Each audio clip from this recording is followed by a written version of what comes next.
Well, I am absolutely delighted to have Rebecca Adams with us here today. Welcome, Rebecca.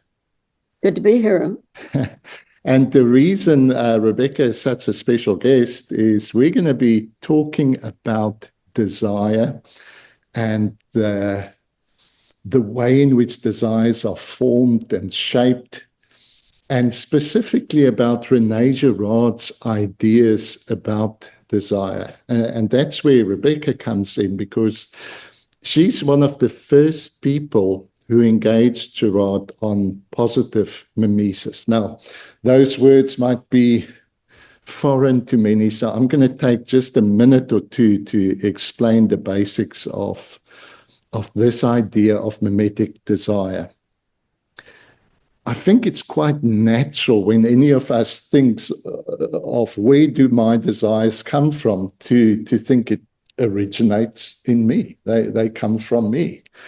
But Girard had this suggestion that maybe the self originates in desire rather than desires originating in the self. In other words, desires are creative. They shape us. They make us who we are. And so he used the word mimetic. Another way for which we can think of mimetic is a reflection, or it's the word where we get imitate or mimic from. But he used the word mimetic because he didn't want that kind of conscious connotation that we often get with imitation.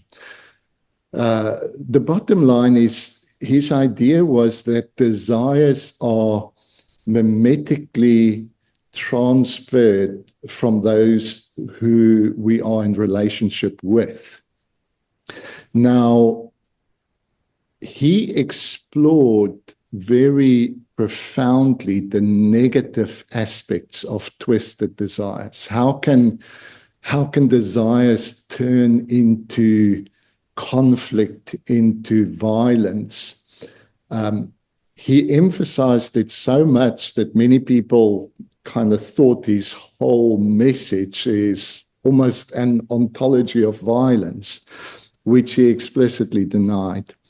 But Rebecca, this is where I want to engage you. I know that you met Girard. Tell us a little bit about that first meeting and how it came to be that you interviewed him on mimetic desire. Yeah, I have a kind of an unusual story in relation to Girard, not quite like anybody else I've heard of. I didn't come to Girard through theology at all. I was in a second quarter of a master's program in literature at the University of California, Santa Barbara.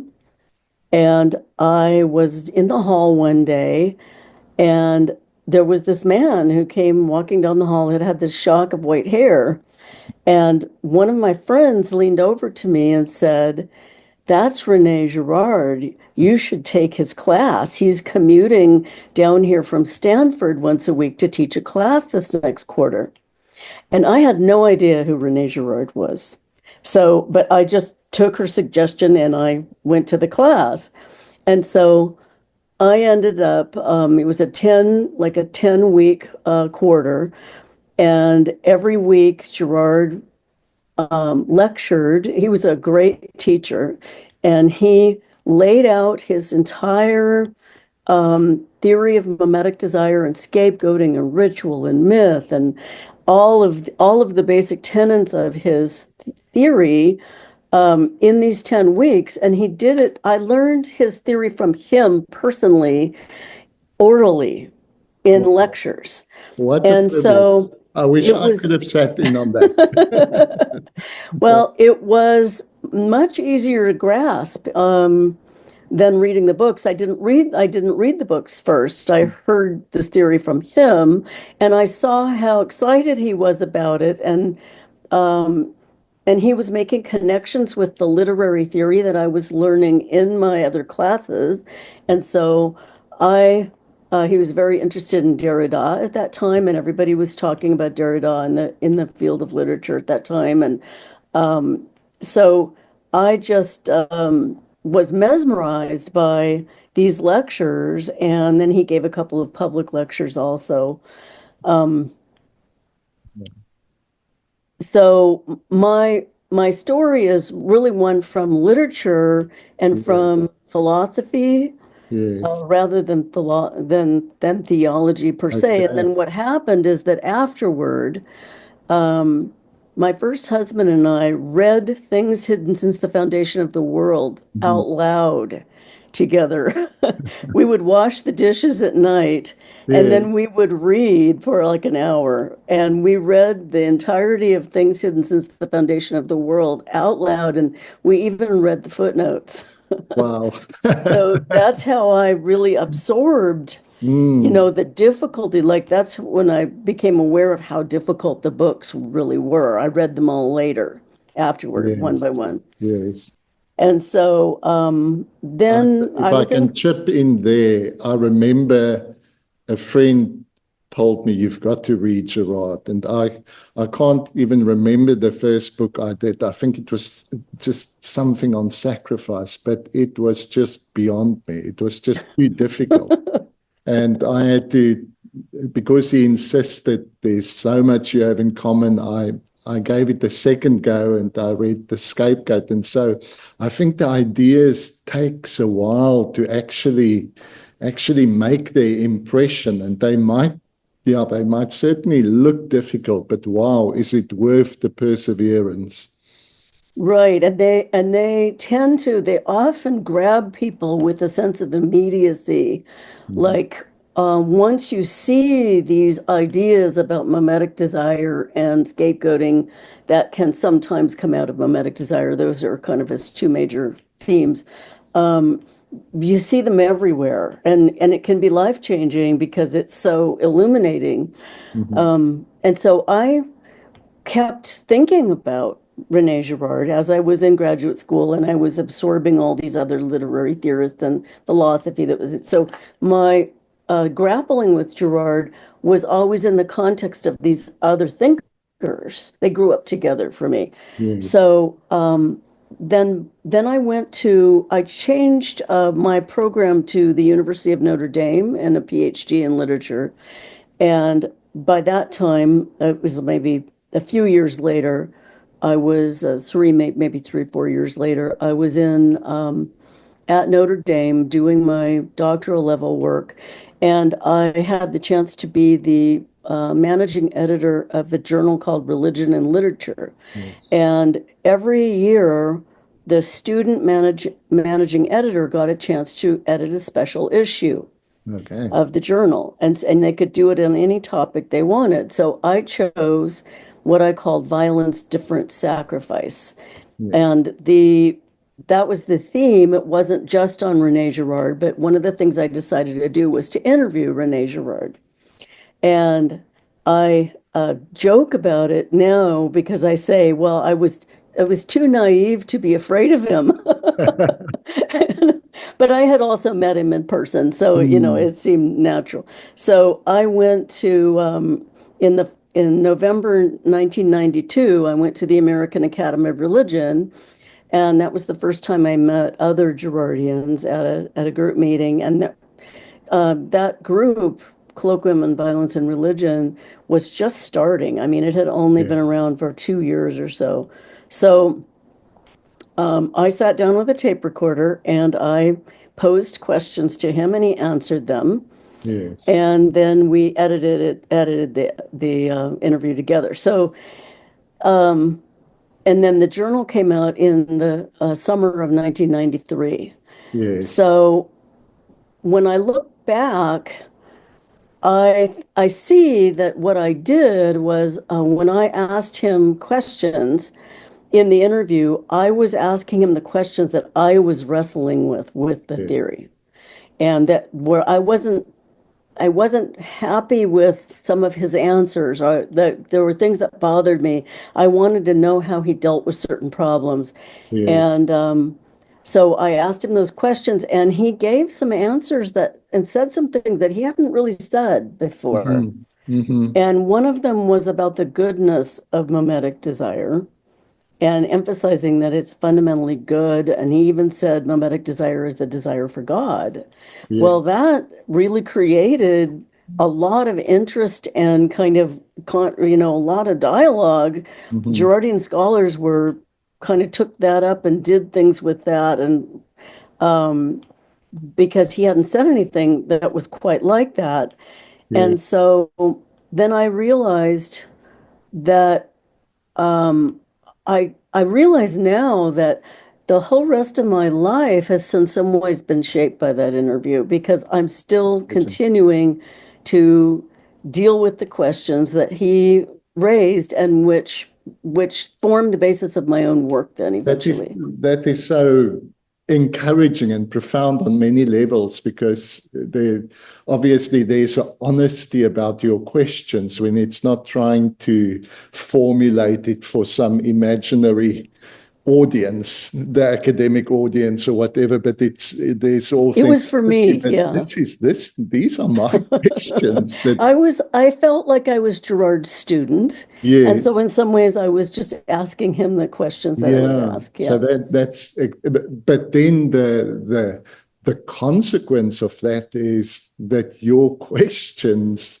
opened up this whole new possibility of inquiry into positive mimesis and positive desire, which I think we have that in common in that when I first started reading Girard, and before I was aware of your work, there was just this awareness that there's a positive aspect to desire. Of course, Christianity and just about every religion warns us about the dangers of desire.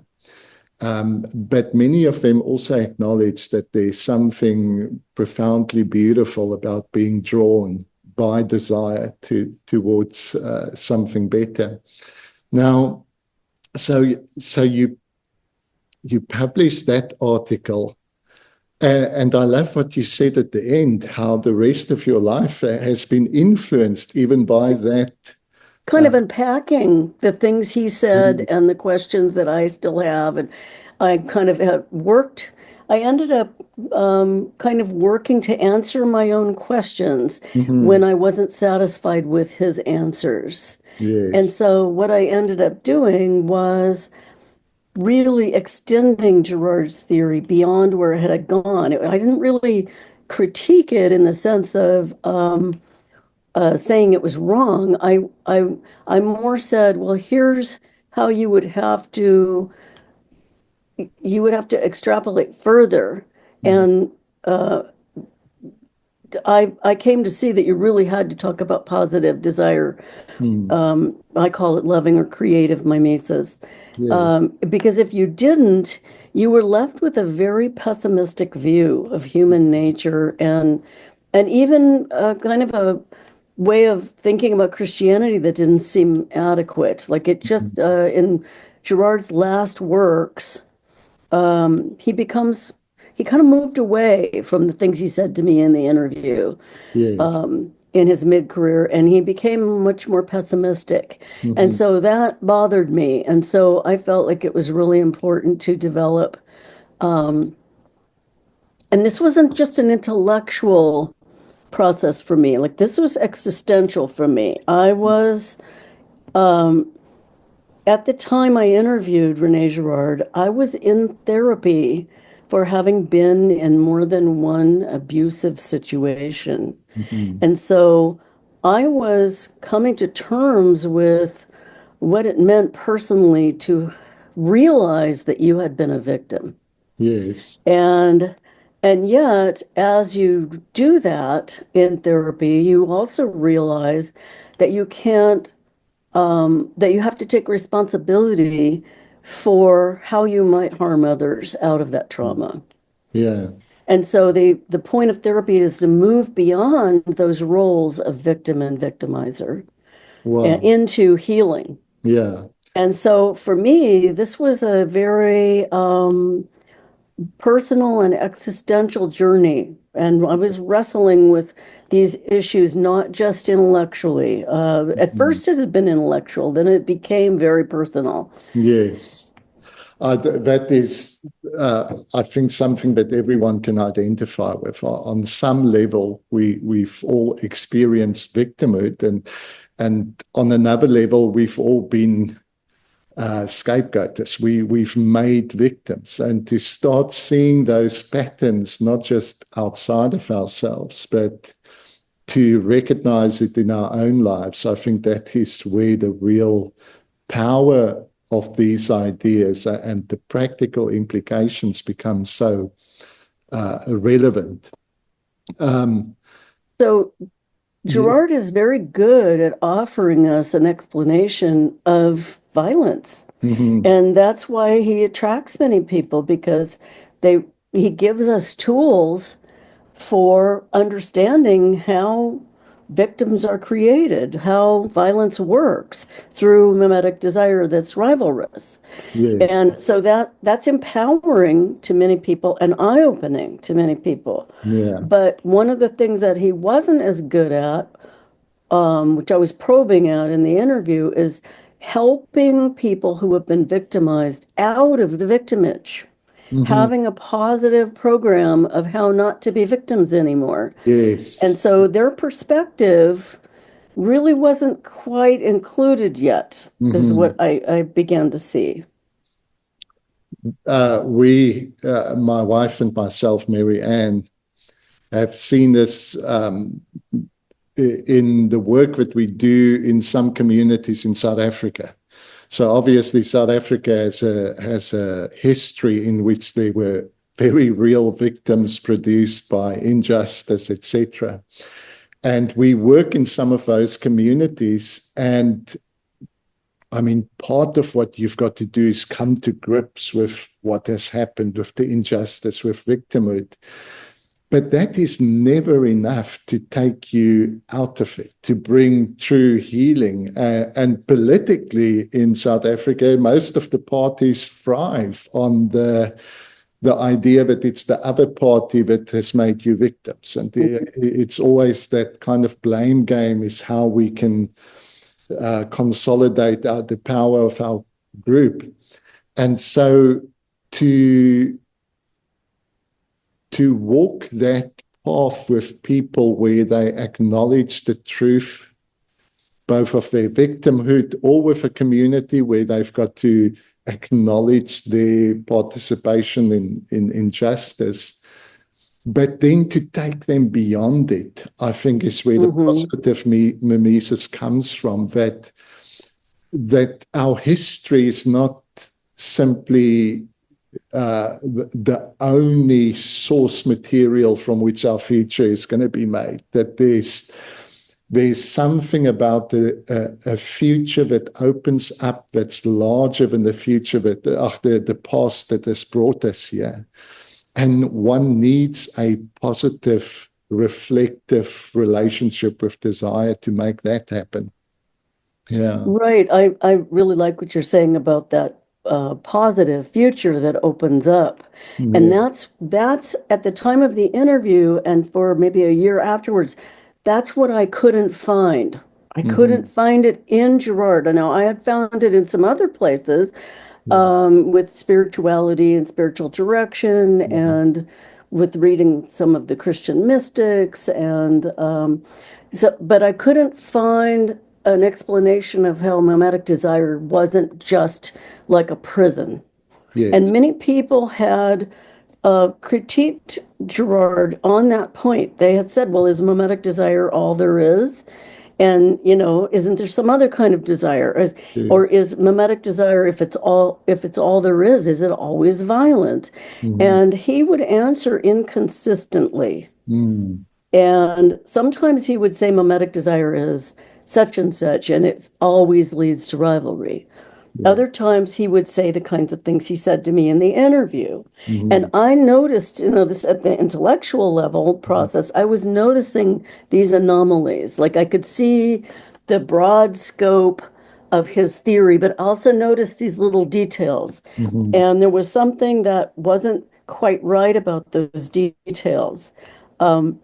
And so I began to notice that there was a pattern in the way he talked about mimetic desire Yeah. that reminded me of the scapegoating pattern Mm. that he is so brilliant at noticing in text. Like he's a close reader of text and he finds these little hints Mm-hmm. of how there's really a scapegoat hidden in the text. Yes. And I kind of began to see that there was something similar going on. And I realized that the this is a little bit later, but I began to realize that there was something, if you looked at the pattern of what he was saying about mimetic desire, that you could see that what was missing in his broad, you know, theoretical vision Mm-hmm. was positive mimesis, was a creative or more loving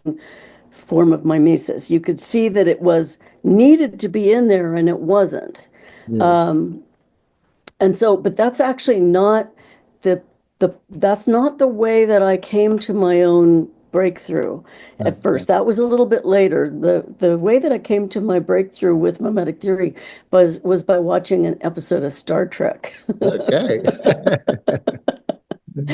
And just to give you a really quick recap on Yes. that, I won't give you the long one, but in this episode, there was a woman who was an alien Mm-hmm. who was on Captain Picard's ship, the Enterprise, and she was a creature who was constituted completely by mimetic desire.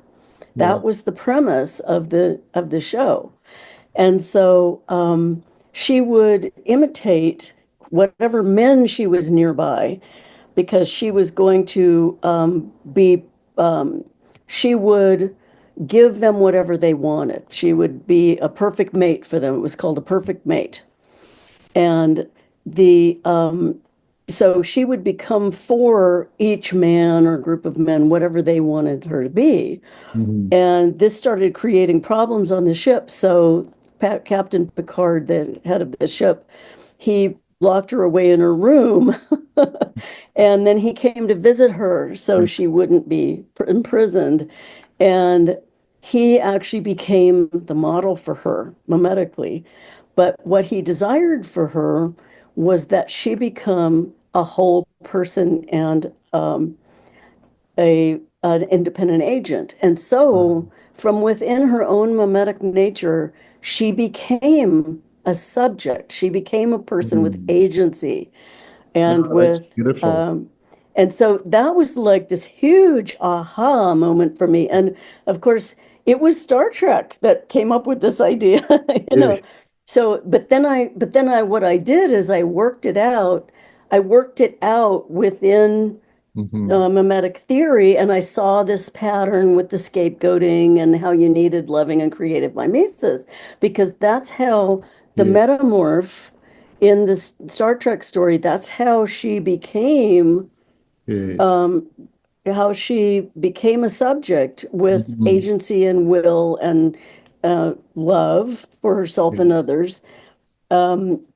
She still didn't quite make it all the way to love because Picard was informed by duty. Mm-hmm. But it was enough for me to have the breakthrough, for me to Yes. see what to do with it. That's such a beautiful example if we think of our relationship with God and start thinking about God's desire towards us in terms of uh, not just servants, not just agents who worships, but his whole desire is a reflection, an image and a likeness, subjects who can co-create value with him. I think there's much in that to be explored theologically as well. It's beautiful. Right. Um, and I know that you then, I read it somewhere, I can't remember where, but you kind of highlighted to Girard that he was scapegoating the mimetic desire. And I think he acknowledged that, and he saw that, and kind of took that at one stage, tried to develop a more positive side of desire. I think he started to think that way, but he saw it as his life's work to work out the negative aspects of mimetic desire and everything that comes from them, because he said nobody had explored it. Yes. And so then late in life, in one of his late books, he did say,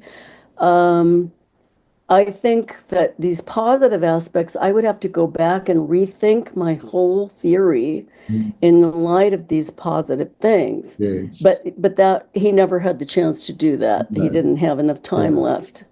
It was, So other people have to do that. yes, and it was such an all-encompassing idea. I mean, at one stage he said it felt like everything came to him at once, to try and unpack the implications of this in all the disciplines is impossible. So he had to focus on one area. So, one of the things he didn't, just to go back to what you were saying before, one of the things that I realized that he didn't talk about was what God desired.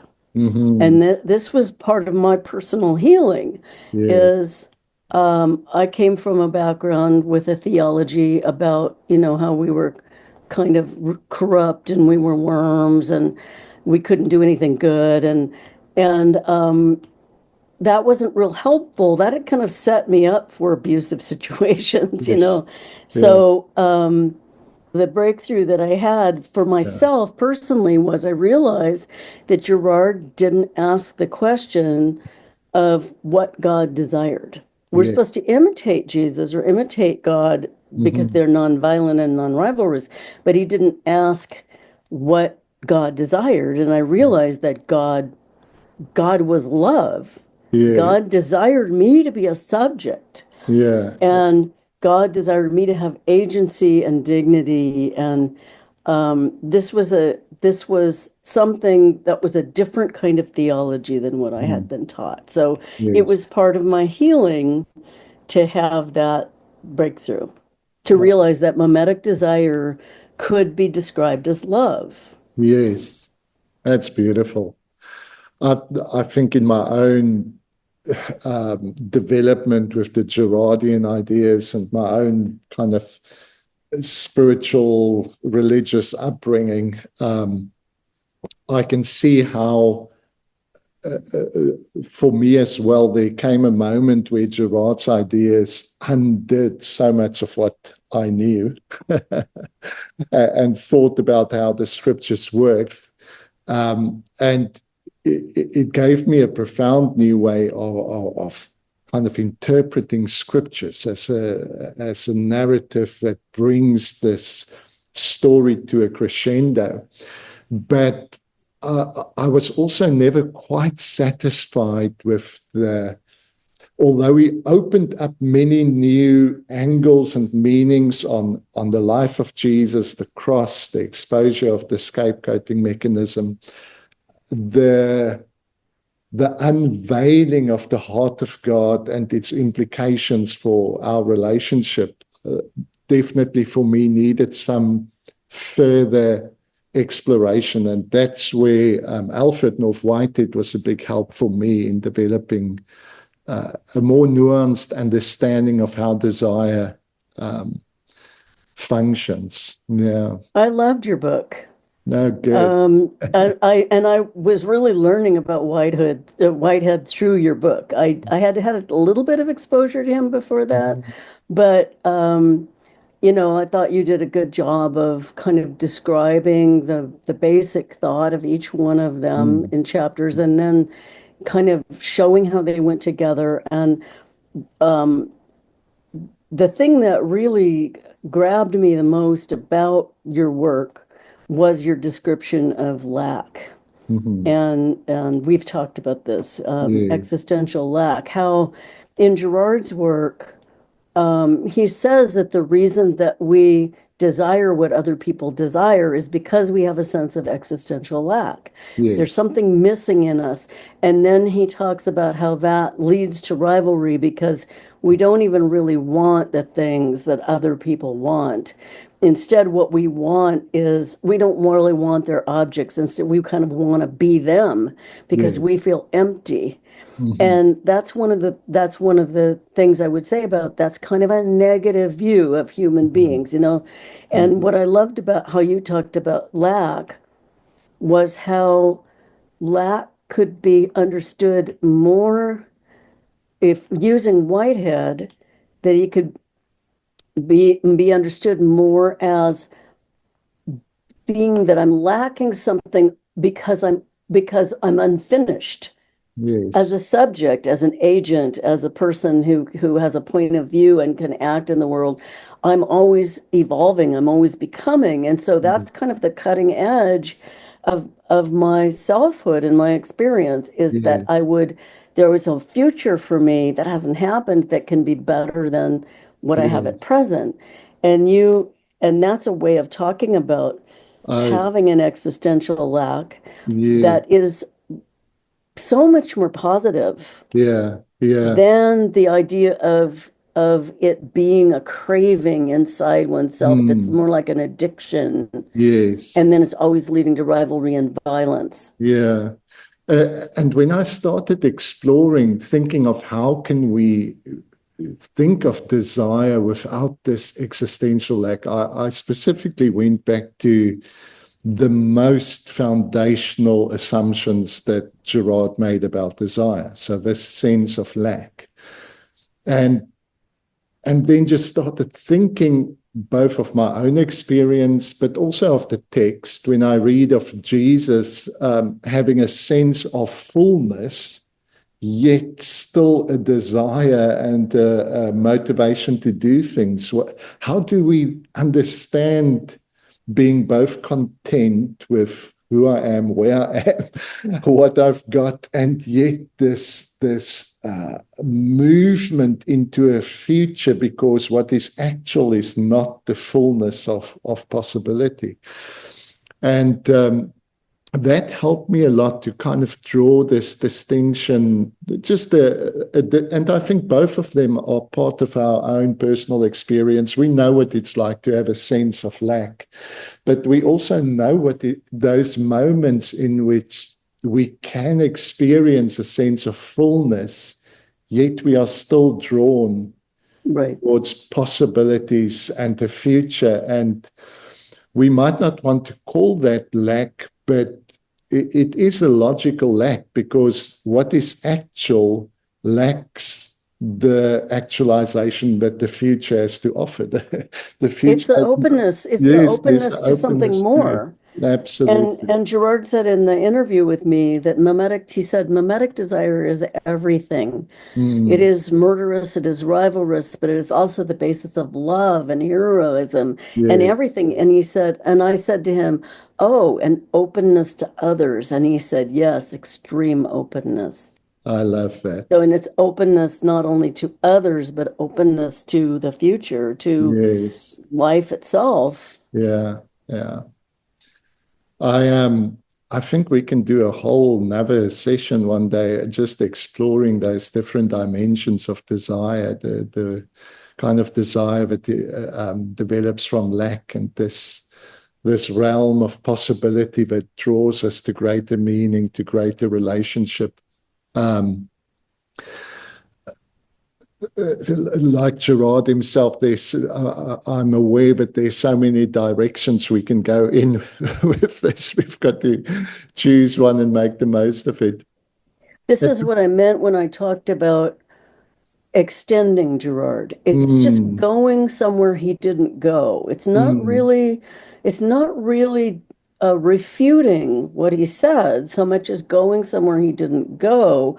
And yeah, then once you go to that place, you see things that yeah, he said in a new light. And absolutely. you've seen that all the negative rivalry and scapegoating and all the negative stuff, that's the that's the aberration. Mm, That is when things go wrong. Yes. One of the metaphors I've used for Girard's work is, I said, it's kind of like a midwife's manual.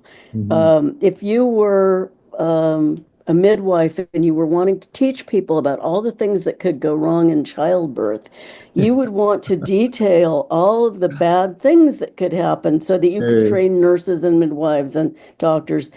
Okay, but that manual would give a kind of a faulty picture of what childbirth is like for Mhm. in most cases, which where Yes. it goes okay and fine in most cases.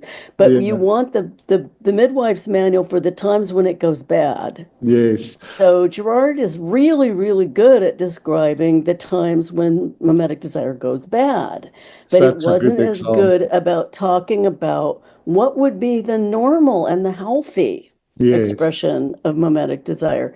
And so your idea of the openness toward the future being the Mhm. real thing that's important about lack, or the other pole of lack, Yes. Yeah. was is so important for making that connection. Yeah. Yeah. I love that metaphor. Kind of, it makes me think of we took some friends on a hike in South Africa, and it's one of the most beautiful coastal hikes. It's called the Otter Trail. It's you do it over 5 days, and once you're on the trail, there's nobody behind you or in front of you for like 20 miles. You're the only people in that natural environment. But when you start it, you have this little get together with one of the wardens that look after this park. And the day, the day we were there, we had the most comical warden that basically told us 1,000 ways in which you're going to die on this tour.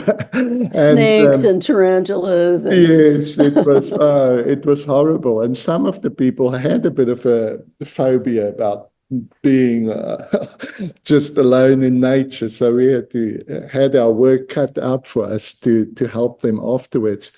But practically, I have found that so relevant in the groups that we connect with when we explain the story of Girard. On a few occasions, we would have a series of meetings in which I kind of go through all the stages of the Girardian narrative.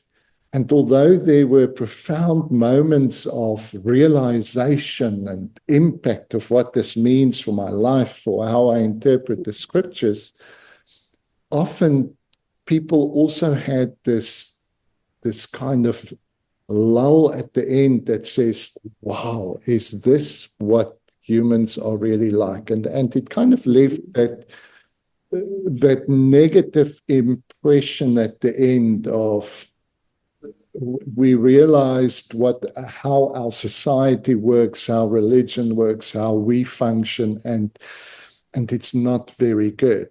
And that is where I think I did what the guy that wrote everything that could go wrong for the midwives. I was speaking to the woman who was actually going to bear children and telling them everything that can go wrong. And that's not in the beginning when I started with Girard. And so that's where I kind of brought in more of the positive mimesis to say this. It's important that we understand that things can go wrong.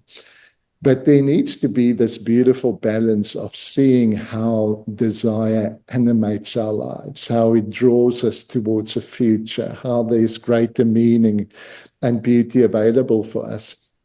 That has made a big difference just practically in the way we communicate Girard's ideas.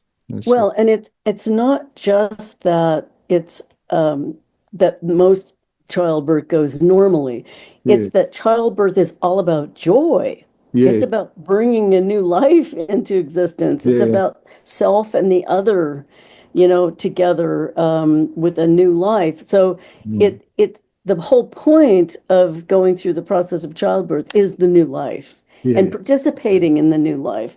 Yeah. It's not about avoiding the bad things. Hmm. So you have to know about the bad things to help you navigate life, Yes. but it's not the whole of life. And Girard actually said that. That was another thing he said in the interview with me. He said, I'm not opposed to many things that I don't write about. Hmm. And he said, I think that literature is about evil. He says that mimetic desires often is about evil, but he says that doesn't mean it's the whole of life. So Yes. he acknowledged that there were things that he wasn't talking about that Yeah. were important. Okay. Rebecca, this has been such a joy to have this conversation and just have that insight into your own development, into Gerard's own development of thinking. Thank you for your time and for your insights. Well, thank you for hosting me. Thank you for the conversation. And hopefully we can do this another time. Okay, great. That would be wonderful. Bless you. Bye.